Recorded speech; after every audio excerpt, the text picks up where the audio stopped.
En esta tarde vamos a estar predicando en la iglesia de Las Flores. ¿Cuántos envían saludos? Amén. Vamos a enviarle sus saludos a los hermanos. Y en esta mañana vamos a meditar en el tema titulado Las consecuencias inevitables del pecado. ¿Lo puede decir conmigo? Las consecuencias inevitables del pecado. Cuando leemos en Gálatas de los capítulos 5 y capítulo 6, Pablo está hablando acerca de las obras de la carne y habla también acerca del fruto del Espíritu. Y ahí en Gálatas 5 vamos a encontrar una lista no completa, no exhaustiva, acerca de las obras de la carne. Entre ellas están los pleitos, las contiendas, las envidias, etcétera, etcétera. Pero luego el apóstol Pablo presenta el fruto del Espíritu: amor, gozo, paz, paciencia, benignidad, bondad, fe, mansedumbre y templanza. 9 frutos del Espíritu. Ahora, después de que el apóstol Pablo está explicando acerca de qué son las obras de la carne y qué es la obra del Espíritu, en su conclusión el apóstol Pablo está advirtiendo acerca del autoengaño. El autoengaño se refiere a todas aquellas personas que dicen ser cristianas o aquellas personas que pretenden ser cristianas, pero manifiestan en sus actos, en su conducta, en su forma de ser, obras de la carne, no fruto del Espíritu. Porque una cosa es de que usted se diga ser cristiano, y otra cosa es que sea realmente cristiano. Amén. Usted sabe que cuando alguien se hace pasar por un profesional, ya sea por un ingeniero, por un médico, por un licenciado, pues eso es penado por la ley. Pero no hay ninguna pena, no hay ningún delito en nuestras leyes que condenen a aquellos que se hagan pasar por cristianos. Pero en el mundo espiritual sí. Entonces, entendemos, hermanos, que la sangre de Cristo nos limpia y perdona todo pecado si nosotros venimos a Él arrepentidos de todo corazón. Amén. ¿Cuántos saben que hay perdón en Cristo? Ok, pero algo que debemos entender, algo que debemos comprender, que lo que sembramos lo vamos a cosechar. Es decir, las consecuencias de nuestros pecados las vamos a experimentar aquí en la tierra y en esta vida. Y esto no quiere decir que dejamos de ser salvos, eso no tiene nada que ver. Y por eso en esta mañana le voy a presentar un par de ejemplos de lo que estoy hablando. Por eso el apóstol Pablo en el versículo 8 dice: los que siembran para la carne van a segar corrupción, pero el que siembra para el Espíritu va a segar vida eterna. De manera que si nosotros nos empeñamos en pecar y viene pidiendo perdón, pues va a recibir perdón del Señor, pero las consecuencias de sus actos anteriores las tiene que pagar. Amén. Y eso es lo que queremos hablar en esta mañana, que usted y yo entendamos que todo lo que nosotros hacemos tiene consecuencias. Hubo un científico que se llamó Isaac Newton que dijo estas palabras: toda acción tiene una reacción, ¿verdad? Entonces, en primer lugar, quisiera presentarles a Jacob. Jacob era nieto de Abraham, hijo de Isaac. Jacob tuvo 12 hijos varones con 4 mujeres: Raquel, Lea, Bila y Silpa. Pero los 2 últimos hijos de Jacob, llamados José y Benjamín, eran sus hijos favoritos, porque eran hijos de la mujer que él amaba. Él amaba más a Raquel que a sus otras esposas. Y entonces sus hijos José y Benjamín eran sus preferidos, especialmente José. De manera que los demás hermanos lo aborrecían. En cierta ocasión Jacob envía a José su hermano, a José su hijo, a buscar a sus hermanos porque se habían ido con sus ovejas a buscar pastos y habían tardado. Cuando sus hermanos lo vieron venir, empezaron a hacer un plan para matarlo. Aprovecharon esa oportunidad para deshacerse de su hermano porque le tenían envidia. Pero el hijo mayor, Rubén, intervino y no permitió que mataran a su hermano José. De manera que lo que hicieron fue meterlo en una cisterna, en un pozo seco. Ahí lo metieron y en un descuido que Rubén fue a ver las ovejas, lo sacaron y lo vendieron a unos comerciantes ismaelitas que iban pasando por ahí y lo vendieron como esclavo. Se deshicieron de su hermano José.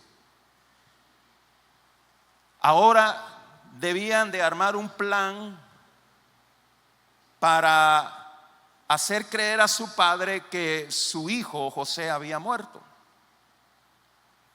¿Y qué fue lo que hicieron? Lo vamos a leer en Génesis 37, versículo 31 en adelante. Rápidamente vamos a ver este ejemplo. Entonces tomaron ellos la túnica de José y degollaron un cabrito. Diga conmigo, cabrito. Quiero que tengan esa palabrita porque nos va a servir más adelante. Y degollaron un cabrito de las cabras y tiñeron la túnica con la sangre. Y enviaron la túnica de colores y la trajeron a su padre y dijeron: esto hemos hallado, reconoce ahora si es la túnica de tu hijo o no. Y él la reconoció y dijo: la túnica de mi hijo es. Alguna mala bestia lo devoró. José ha sido despedazado. Versículo 34, entonces José rasgó sus vestidos y puso cilicio sobre sus lomos y guardó luto por su hijo muchos días. Y se levantaron todos sus hijos y todas sus hijas para consolarlo, mas él no quiso recibir consuelo y dijo: descenderé enlutado a mi hijo hasta el Seol. Y lo lloró su padre. Vemos, hermanos, que esta es la peor maldad que un hijo le puede hacer a un padre anciano. Hicieron creer a su padre que una bestia había devorado a su hijo José, y lo único que encontraron fue una túnica manchada de sangre, y esa túnica pertenecía a José. Pero para engañarlo, ellos mataron un cabrito y usaron esa sangre para engañar a su padre. Enterarse de la muerte de su amado hijo fue un golpe muy duro para José. Aquellas personas que han experimentado la muerte de un hijo podrán comprender lo que sintió Jacob. Pero Jacob no pudo superar el duelo de su hijo. Jacob no podía olvidarse del dolor que le provocaba saber que su hijo había muerto. Y obviamente él como padre se culpaba porque él lo había enviado a buscar a sus hermanos. Sus hijos hipócritamente querían consolarlo, pero no pudieron. Ahora, esta escena es grotesca, hermanos. ¿Cómo unos hijos le van a hacer eso a un padre? ¿Cómo lo van a engañar de esa manera? Pero ¿sabe qué es lo que sucede? Que Jacob estaba cosechando lo que sembró. Y quiero que nos enfoquemos en que Jacob fue engañado por sus hijos. Y ese engaño a Jacob le causaba mucho dolor. Pero vuelvo a insistir, Jacob estaba cosechando lo que sembró. Rápidamente vamos a Génesis 27. Vamos a leer versículo 15 al 17 y después nos saltamos al 21. Dice la Biblia: y tomó Rebeca los vestidos de Esaú su hijo mayor, los preciosos que ella tenía en casa, y vistió a Jacob su hijo menor, y cubrió sus manos y las partes de su cuello donde no tenía vello con las pieles de los cabritos. Vuelva a decir conmigo, cabritos. Diga conmigo, cabritos. Y entregó los guisos y el pan que había preparado en manos de Jacob su hijo. Vamos al 21. E Isaac dijo a Jacob: acércate ahora y te palparé, hijo mío, por si eres mi hijo Esaú o no. Y se acercó Jacob a su padre Isaac, quien lo palpó y le dijo: la voz es la voz de Jacob, pero las manos de Esaú. Y no le conoció porque sus manos eran vellosas como las de Esaú, y lo bendijo.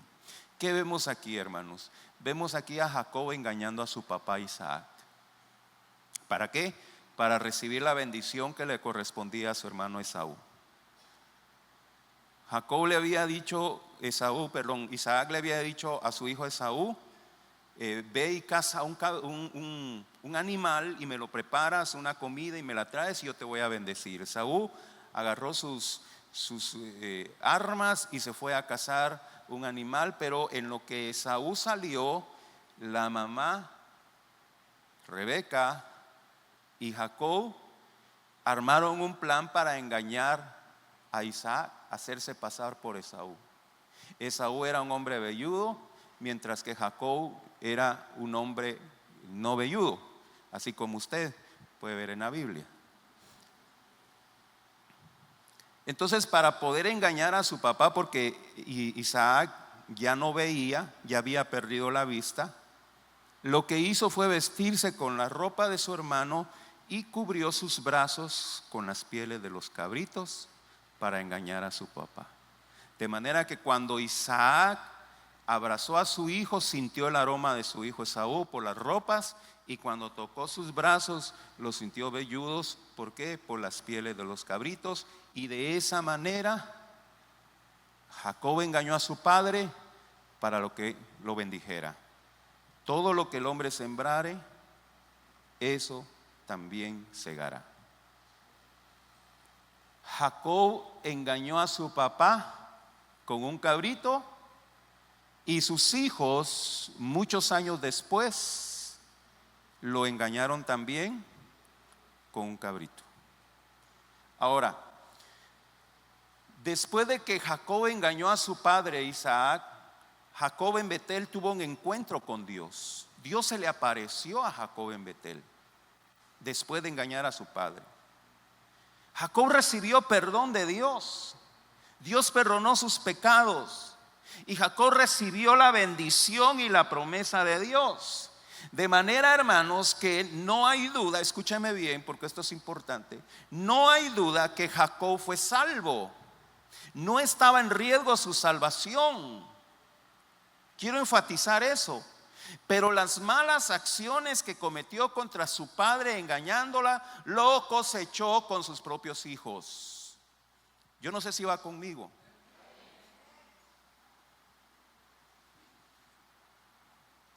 Pero escúcheme, Jacob cosechó el engaño de su padre con creces, porque el engaño que él recibió de su hijo fue mucho más doloroso que el engaño que sufrió su padre Isaac. Sus hijos lo engañaron diciendo que su hijo preferido José había muerto, y eso era un engaño porque José estaba vivo, pero él estaba sufriendo ese luto porque no lo sabía. Yo vuelvo a enfatizar esto, hermanos. Jacob recibió la promesa. De Jacob vino la nación de Israel. Estando en su encuentro con Dios en Betel, Dios le cambió el nombre a Jacob. Ya no te vas a llamar Jacob, te vas a llamar Israel. Por eso la nación se llama Israel. Es el padre de la nación de Israel. Vuelvo a enfatizar, no hay ninguna duda respecto a la salvación de Jacob. No hay ninguna duda. Pero lo que sembró en la carne, lo cosechó en la carne. Un segundo ejemplo, David. David, en un momento de debilidad, en un momento de ocio, vio a una mujer hermosa bañándose y la deseó, y como era el rey la mandó a traer y tuvo relaciones sexuales con ella, pero esa mujer era una mujer casada. ¿Cómo se llama eso? Se llama adulterio. Amén.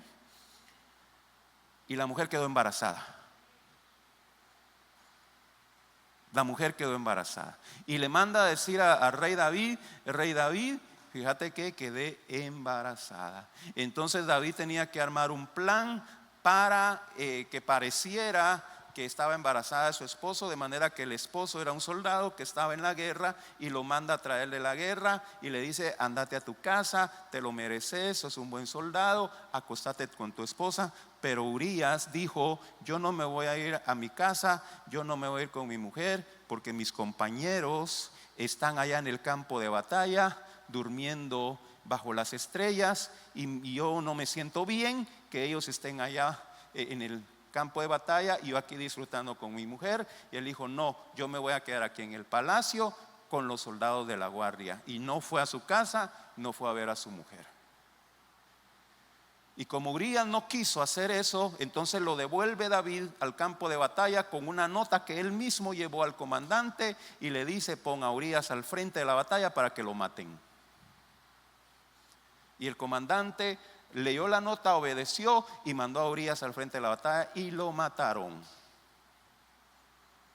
Betsabé, la esposa de Urías, guardó el luto correspondiente, y una vez que guardó el luto correspondiente, David la manda a llamar y la hace una de sus esposas, y ahí, según David, ahí se solucionaba el problema. No os engañéis, Dios no puede ser burlado. Quiso ocultar su pecado.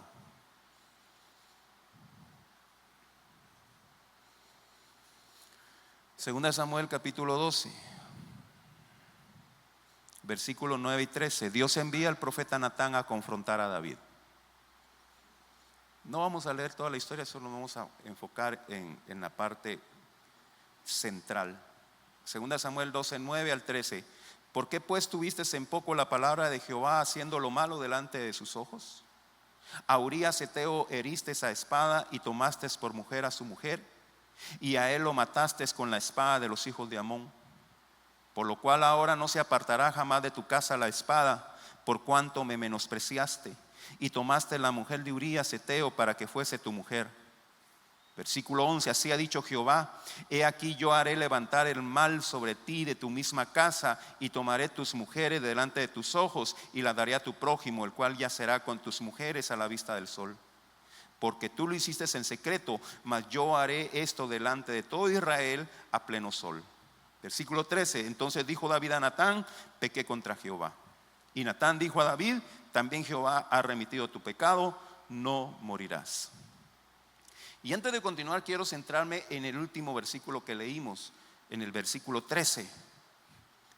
Porque cuando el profeta confronta a David por su pecado, David se arrepiente. Y si me hacen favor de poner el versículo 13, ahí está. Entonces David dijo a Natán, ¿qué fue lo que dijo David? Pequé contra Jehová. David se arrepintió. ¿Y qué recibió David de Dios? David recibió perdón. También Jehová ha remitido tu pecado, no morirás. ¿Entendemos eso, verdad, hermanos? Cuando Natán confrontó a David, David pidió perdón.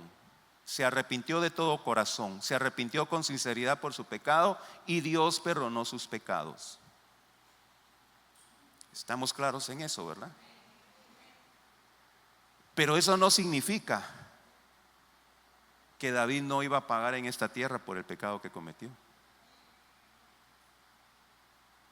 Eso no significa que iba a decir Dios: bueno, pues ahí se acabó todo. No.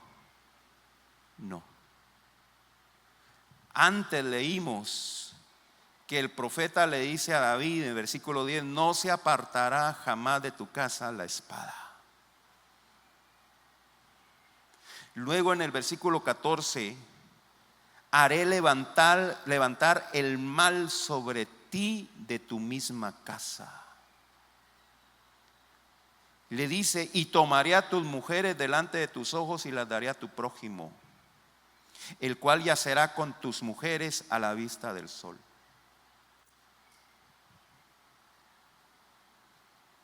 Todo lo que el hombre sembrare, eso también segará. Ahí mismo en 2 Samuel capítulo 12, ahí mismo en ese capítulo, la primera desgracia que vino sobre David fue la muerte del hijo que tuvo con Betsabé. Esa fue la primera desgracia. David ayunó por ese niño. David rogó a Dios, se metió al templo y estuvo en ayuno, en oración, clamando por la vida de ese niño, pero se murió. Esa fue la primera desgracia. ¿Cuál fue la segunda desgracia? Un capítulo después, capítulo 13.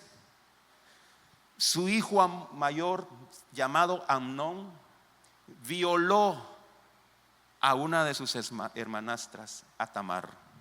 La violó a su hermanastra, hija de David.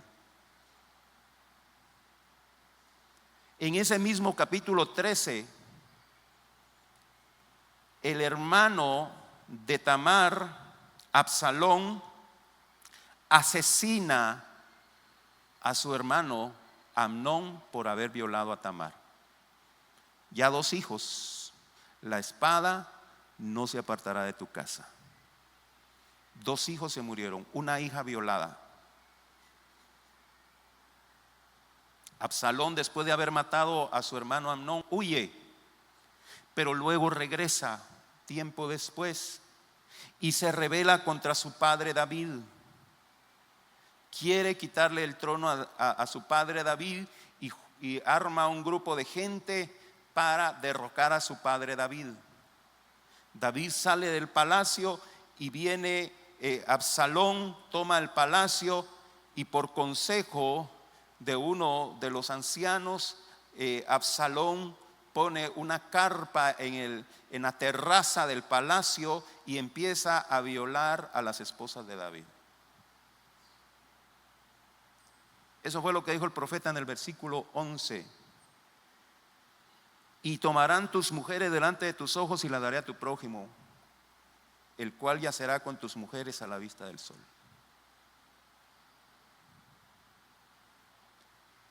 Y la última desgracia de su casa fue el asesinato de su hijo Absalón. Absalón fue asesinado y ese fue el golpe que fue muy duro para David, algo que no pudo soportar. Entonces leemos ahí en 2 Samuel 18:33. Entonces el rey se turbó y subió a la sala de la puerta y lloró, yendo decía así: hijo mío Absalón, ¿quién me diera que muriera yo en lugar de ti, Absalón, hijo mío, hijo mío? David fue perdonado. David se arrepintió por su pecado y recibió perdón de Dios, pero tuvo que pagar la consecuencia de su pecado. ¿Estamos entendiendo, iglesia? Es que no se trata de que yo voy a pecar y después le voy a ir a pedir perdón a Dios y ahí se soluciona todo. No es así como muchos piensan. Todo lo que el hombre sembrare, eso también segará. Ahora, en todo este tiempo que sufrió desgracia David, él nunca culpó a Dios. Él nunca culpó a nadie más que a él mismo, porque él sabía que él estaba cosechando lo que sembró en la carne. A David nunca le va a usted ver quejándose contra Dios: Dios, ¿por qué me castigas así? Dios, ¿por qué eres injusto? No, es más, cuando David iba huyendo de su hijo Absalón, aparece un fulano y lo empieza a maldecir y le empieza a gritar y lo empieza a maltratar y le tira piedras, y viene su comandante y le dice: ¿querés que le vuele la cabeza a ese sinvergüenza? Y le dice David: no le hagas nada, porque tal vez Dios lo envió para que me maldiga. Porque David sabía que lo que él estaba sufriendo era la consecuencia de su pecado. Así que, hermanos, aun cuando pedimos perdón, habrán consecuencias que debemos sufrir. Pero es mejor pedir perdón y sufrir las consecuencias terrenales, y no pedir perdón y sufrir las consecuencias eternas. Yo no sé si usted me está entendiendo. Proverbios 28:13 dice: el que encubre su pecado no prosperará, mas el que los confiesa y se aparta alcanzará misericordia. Es decir, hermano, aun cuando tenga que pagar las consecuencias de su pecado, ahí va a estar la misericordia de Dios con usted. Aunque David, aunque Jacob sufrieron las consecuencias de su pecado, ahí estuvo la misericordia de Dios con ellos.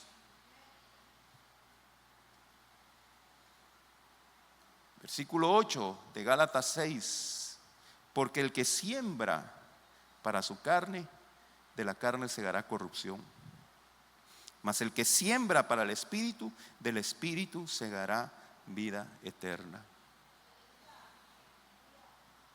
Mire, uno de los errores que nosotros cometemos es escudarnos o justificarnos con nuestras imperfecciones. Todos cometemos errores, decimos. Todos fallamos. Y entonces eso pues nos alienta a seguir cometiendo errores porque todos los hacemos. O también nos justificamos con nuestros derechos. Todos tenemos derecho a equivocarnos, decimos, ¿verdad? Mira mejor la viga que tenés en tu ojo y no mires la paja del ojo de tu hermano. Entonces eso como que nos da una licencia para seguir pecando. Porque no somos perfectos. Porque tengo derecho a equivocarme. Y no somos conscientes de que vamos a pagar las consecuencias de nuestros pecados. Ampararnos en esas excusas nos va a llevar a darle lugar al diablo y al pecado. Entonces usted le dice, mire, lo que está haciendo no está bueno. Todos nos equivocamos, todos tenemos derecho a equivocarnos. ¿Por qué me juzga? Y lo sigo haciendo porque soy imperfecto. Pero mientras más lo haga, más está aumentando su cuenta. Mire, hermano, usted no se va a meter a un restaurante y a pedir comida, ¿verdad? No se va a meter a campero y tráigame alitas, y tráigame medallones, y tráigame hamburguesa, y tráigame pizza, y quiere más, sí quiero más. Y quiere más gaseosa, quiero más gaseosa. Y quiere postre, sí quiero postre. Y después no se puede levantar del restaurante e irse, porque va a llegar el mesero, momento, aquí está su cuenta y la tiene que pagar. Y mientras más pidió, más va a pagar, ¿verdad? Entonces no se ande escudando de que es imperfecto y que tiene derecho a equivocarse. Mientras más meta la pata, más larga va a ser su cuenta. Yo no sé si usted me está entendiendo. Mire, hermano, yo no lo estoy asustando, yo estoy predicando la palabra para que usted entienda y sea sabio. Ahora, todos podemos alcanzar perdón en Cristo. ¿Cuánto lo creen? Si nos arrepentimos y pedimos perdón con todo el corazón, con sinceridad. Nosotros recibimos perdón, hermanos, si hay sinceridad en nuestro corazón. Así como David, él pidió perdón con sinceridad. Vamos a encontrar una historia también de Saúl. Y Saúl también pidió perdón, pero Saúl no fue sincero, él no alcanzó el perdón. Primera de Juan capítulo 1 versículo 9 dice: si confesamos nuestros pecados, Él es fiel y justo para perdonar nuestros pecados y limpiarnos de toda maldad. Alcanzamos perdón de pecados, alcanzamos salvación, alcanzamos vida eterna en Cristo Jesús. Pero definitivamente sufriremos las consecuencias de nuestros errores. El que siembra para la carne, de la carne segará corrupción. Entonces el religioso no toma en cuenta esto. Por eso le gusta andar pecando, porque él se escuda en que va a recibir perdón. Si él conscientemente dice: ay, me hubiera echado un mitirito allá, de todos modos el domingo voy a la iglesia y le pido perdón a Dios, y ahí se acaba todo, dicen. Cumplo con ciertos ritos, doy 10 vueltegatos, 3 brincos y ahí se acabó todo, dice. No es así. Pecar consciente y voluntariamente con la idea de que vamos a recibir perdón, esa es una evidencia que esa vida no ha sido regenerada. Esa es evidencia que esa persona no se ha convertido realmente. Aquella persona que dice ser cristiana, aquella persona que dice yo soy salvo, pero anda pensando en pecar, anda pensando en hacer lo malo, y dice: ay, me hubiera echado un mitirito allá y al domingo voy a la iglesia a pedir perdón. Esa persona no ha nacido de nuevo, y su acto de perdón no va a ser sincero. Va a ser un rito, va a ser una costumbre. Va a venir y va a decir, ay, voy a pedir perdón, pero pensando en no sé qué tonteras. Ahí no hay sinceridad, porque hermanos, Dios no se fija si usted viene a arrodillarse aquí, si usted viene a derramar algunas lágrimas de cocodrilos. Dios se fija en su corazón, Dios se fija en su sinceridad. A Él no lo podemos engañar. Mire lo que dice 1 Juan 3:9 respecto al que ha nacido de nuevo, al verdadero cristiano. Todo aquel que es nacido de Dios, que dice, no practica el pecado, ¿verdad? Porque la simiente de Dios permanece en él y no puede pecar, porque es nacido de Dios. Se refiere que el que ha nacido no anda pensando en pecado. Obviamente no somos perfectos, obviamente vamos a cometer errores, pero inmediatamente vamos a pedir perdón de todo corazón y no vamos a estar pensando en irnos a echar un tirito por allá, porque esa ya no es nuestra naturaleza. Amén.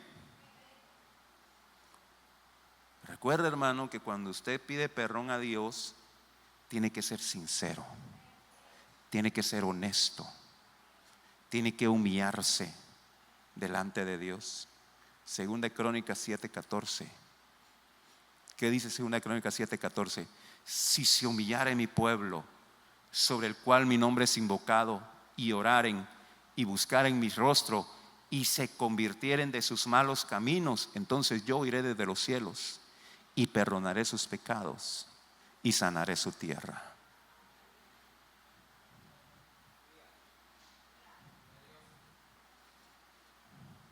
Miren, hermanos, hay personas que dicen, yo me voy a ir a reconciliar con el Señor, y pasan al frente y le dice el hermano, arrodíllese, le hacen una mueca, no me quiero arrodillar. Hermano, uno tiene que venir humillado, uno tiene que venir con sinceridad delante del Señor.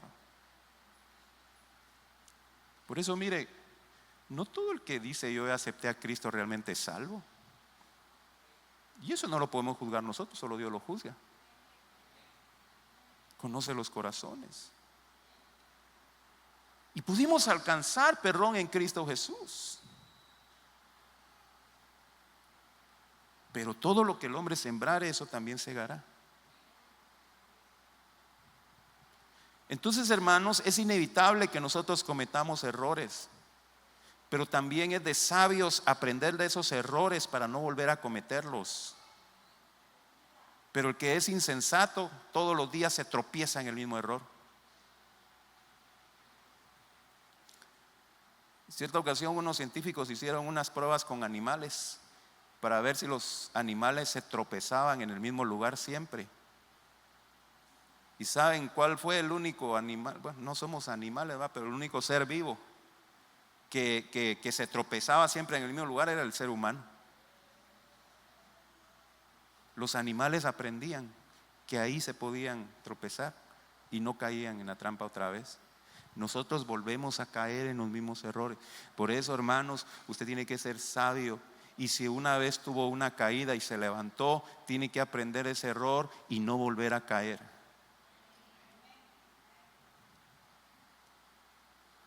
Entonces el apóstol Pablo, Gálatas 5, 16 y 17 dice: digo pues, andad en el Espíritu.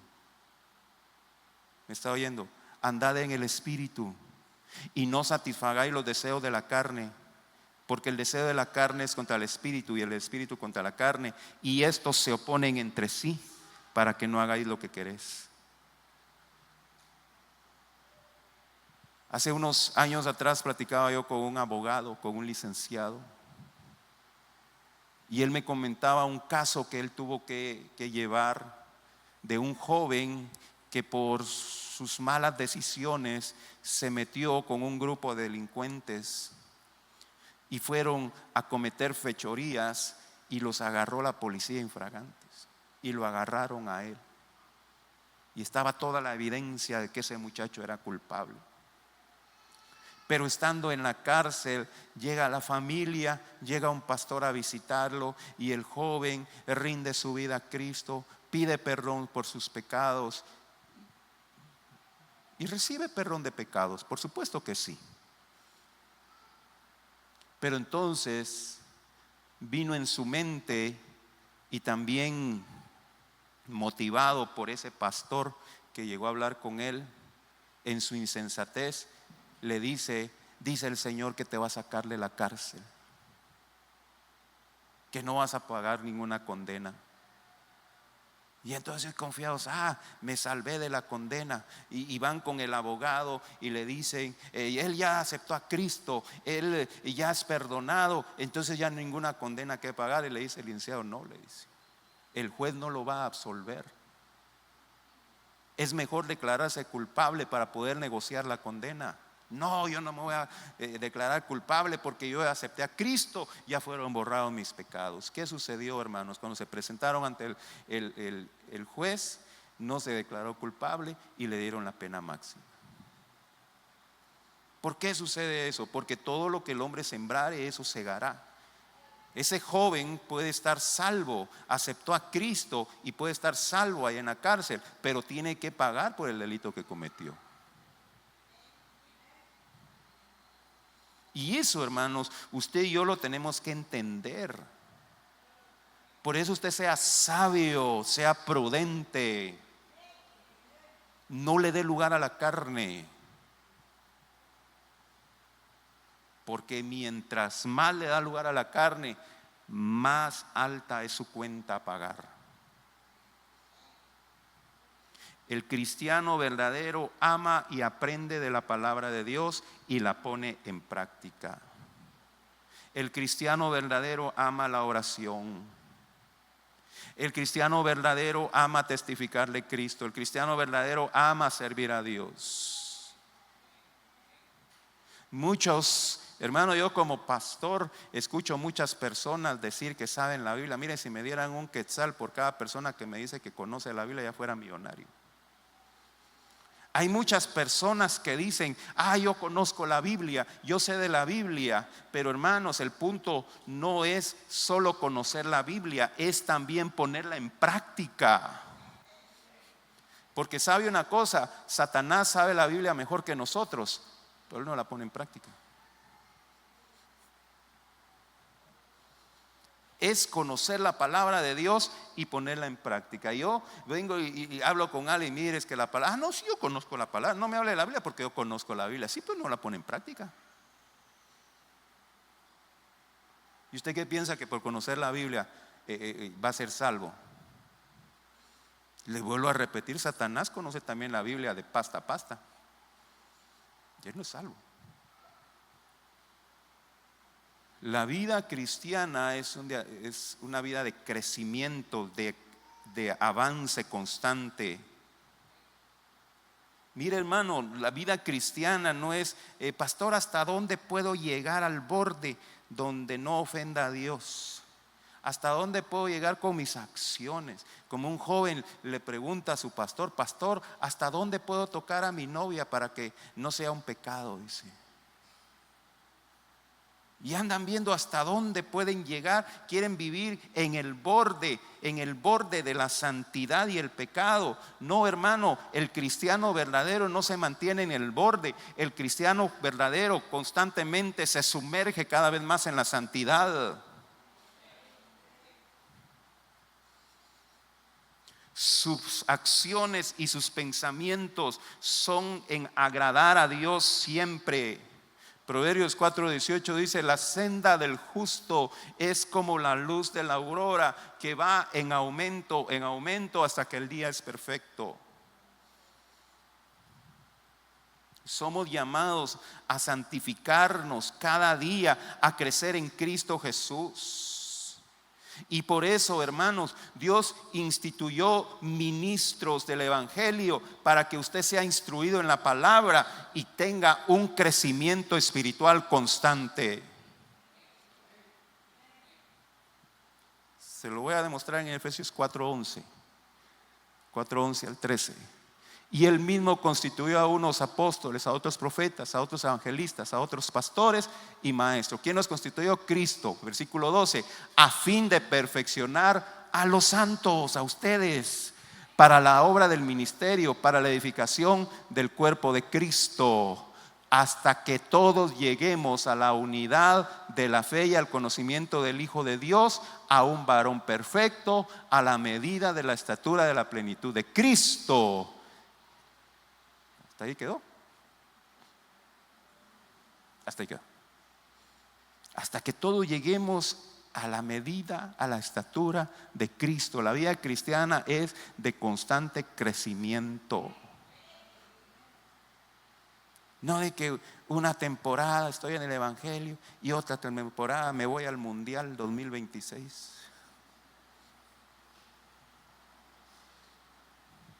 Y otra temporada vuelvo al Evangelio y otra temporada me voy al mundo. No, hermano, ese nunca ha nacido de nuevo. Ese nunca ha sido salvo.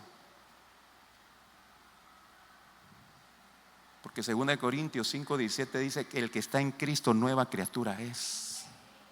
Las cosas viejas pasaron y todas son hechas nuevas. Dice el proverbista que el pecador, el impío, es como el perro, dice, que vuelve a su vómito. De manera, hermanos, si alguien aquí en esta mañana tiene esa mentalidad que dice: me voy a echar un mitirito al mundo, de todos modos después voy a la iglesia y pido perdón, tenga cuidado. No se engañen, con Dios no puede ser burlado. Todo lo que el hombre siembra, eso segará. Jacob pagó en su carne el engaño que le hizo a su padre Isaac.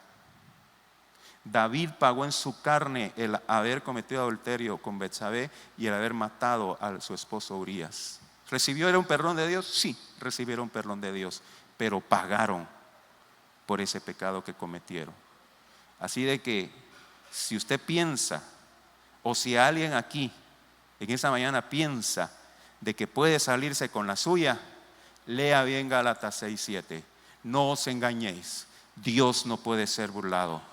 Todo lo que el hombre sembrare, eso también segará. Hermano, pero si yo me arrepentí, hermano, pero si yo me bauticé, hermano, es que yo hablo lenguas, hermano, es que yo predico, yo soy líder, yo soy servidor, yo soy de la alabanza, yo soy de esto, hermano, yo salgo a evangelizar. Sí, gloria a Dios, sígalo haciendo, pero usted va a pagar las consecuencias de sus pecados. Y no se queje, sino reconozca y pida misericordia a Dios. No se queje. Muchas personas decían: ¿y por qué me pasa esto a mí? ¿Y por qué yo aquí? ¿Y por qué yo allá? Reconozca cómo ha actuado usted delante del Señor y no ande culpando a Dios de sus propios actos. No ande culpando a Dios de sus malas decisiones. No culpe a nadie. La otra vez yo hablaba con una persona que venía a la iglesia y le hablaba: ¿y qué pasó? ¿Y por qué ya no fue? Por culpa de los hermanos, por culpa del fulano, por culpa del mengano, que nadie me quiere, todos me odian. No, hermanos, son sus decisiones. Son sus decisiones. Todo lo que el hombre sembra, eso también segará. Y por eso esta mañana el Señor nos está hablando a cada uno de nosotros y nos dice esto: permanece firme en tu fe, crece cada día, aborrece cada día el pecado y santifícate cada día más. ¿Para qué? Para que no andes pagando las consecuencias de tus pecados.